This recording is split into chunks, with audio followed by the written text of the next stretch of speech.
particularly Councilman Matthew, who took the stand in 2014 that Lou's health care was not a campaign issue. I thank GOP Chairman Matthew for removing his personal matter from political campaigns. I have a check here made out to Bruce Patterson for $50 to cover his costs to help pay Lou for Lou Jr.'s health care in my 3 years in this council. You can pick it up after the meeting, or since I'm sitting next to you, I'll give it to you when I sit down. Just don't ever talk to me again about being a person with a big heart of Garwood residents. Thank you, Mayor. Thank you.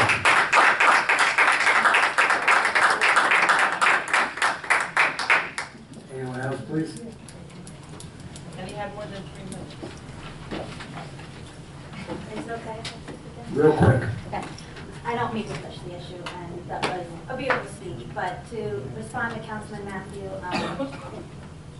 about Mr. Corbett, the firing of Mr. Corbett, what it comes down to is whether or not you agree with the firing of Mr. Corbett. You had a legal right to do so. The council had a legal right to do so. It's you know, apples and oranges here. You do not have the legal right to take this away. It doesn't have to be a personal issue. I mean, it was a beautiful speech, and I agree with Mr. Neustadt, but it does not have to be a personal issue. It comes down to the word of the law, which you are sworn to uphold. Could I just ask one question? Councilman Neustadt, what was the condition of Fred Corbett and his family, their health, when you voted to terminate him on July 14, 2015?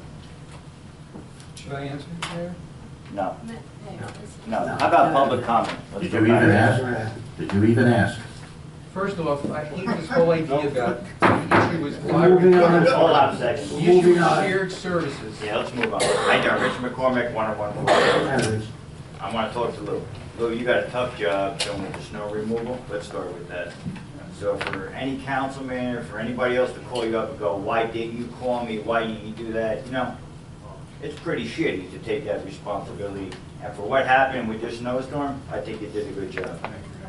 With the town going on, with the water main issue that you had brought up, being in that construction business, usually what happens is you dig a trench, you put the water mains in, the contractor takes over a territory which may be in front of your house, they dump gravel, they dump the pipe, they put in all the main lines.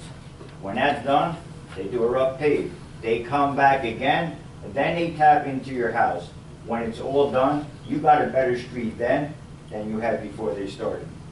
That's my comment on that. The next comment I have is for, I think, Mr. Matthews. You talked about 100, and I hope I got more than 3 minutes.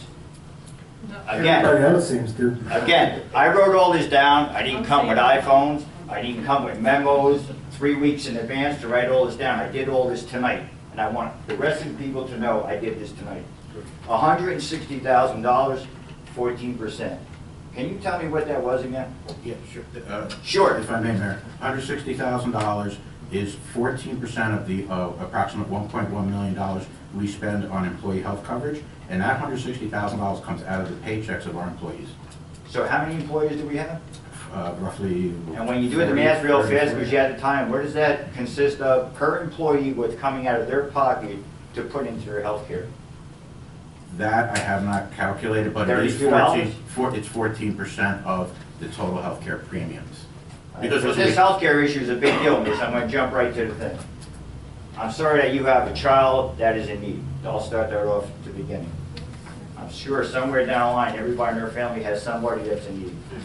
But to the crowd, to most of you people sitting up here, how many of you pay for your health care individually out of your pocket, or is it paid through your employer or some other source? How many people? Can you raise your hand? And with that said, do you know how many hours it takes for you to put in that I or somebody else has to pay for your health benefit? Do you know what that takes?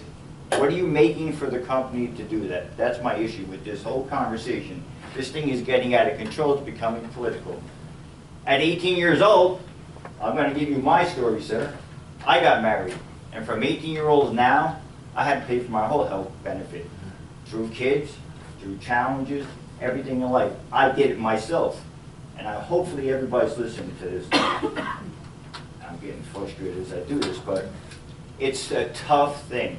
But when you don't have to reach in your pocket and pull out $2,700 a month out of your payroll to pay for your health care, for your family, I no longer need maternity, but I still have to pay for it. It's a lot of money. So I hope all you people understand what it takes to pay for somebody's health care. So excuse me for doing this, but Lou, as a small businessman, I cannot pay for our part-time employees full benefits as we do pay for our full-time employees full benefits. At this point, Lou, with all your, not with all your, but with your disability of your child, I'm asking that you somehow make some type of sacrifice. You either have to add something, take it away, and it's not to beat you up. I gotta commend you. I would like to reach up and shake your hand.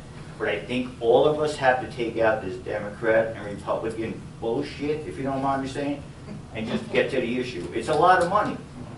I just hope that all you